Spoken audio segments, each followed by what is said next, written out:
Hi, I'm Stuart and welcome to the Triumph Factory Visitor Experience. Here we are with the Daytona exhibit. We've got a temporary exhibit here at the Experience and we're going to start right up to date and work ourselves backwards in time.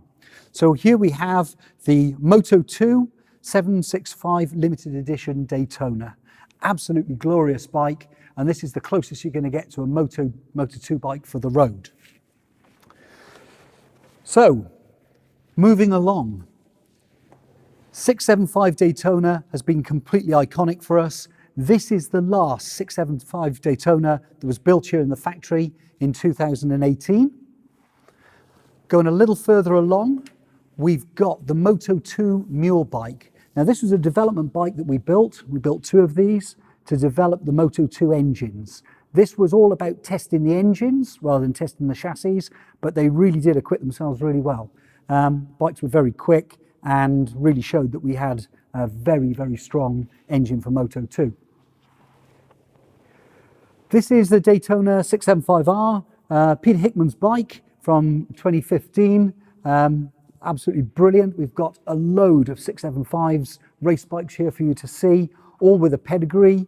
2014, this was Danny Eslick's bike that he won the Daytona 200. And more of the Daytona 200 in a minute, but an absolutely iconic bike. First of Glenn Richards' bikes here, a championship winning bike. And if we go around the corner, we get to the second, or actually, as we're going back in time, this is the first of Glenn Richards' championship winning bikes, again from 2008. Now this is an early generation 675 Daytona. Now this is a street bike, but it's the bike that of course all these race bikes are based on. Glorious bike, really phenomenal on the road, competed really well with all of our competition at the time, both on the road and on the track. Previous generation for us, Hinckley 600 four-cylinder Daytona, again very successful. This bike was campaigned by Bruce Anstey. And moving back one more generation to the very first generation of Hinckley Daytonas. So this was the last of those, the Super 3.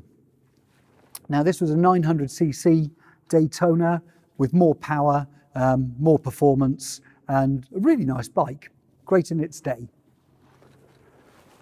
Back to the first, or the last of the Meriden Daytona 500s. This is from 1974, and this was the last production Daytona.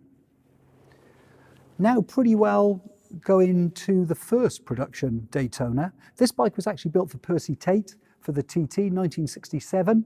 Gary Nixon also won the Daytona 200 this year, so this was absolute heyday of this era of Triumph Daytona. Now lastly, and really absolutely not least, this is not a Daytona, but it's the bike that gave the name to these other bikes.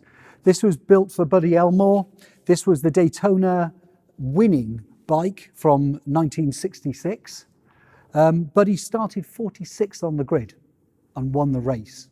Absolutely iconic race, possibly one of the best races, certainly the best race that Daytona had seen.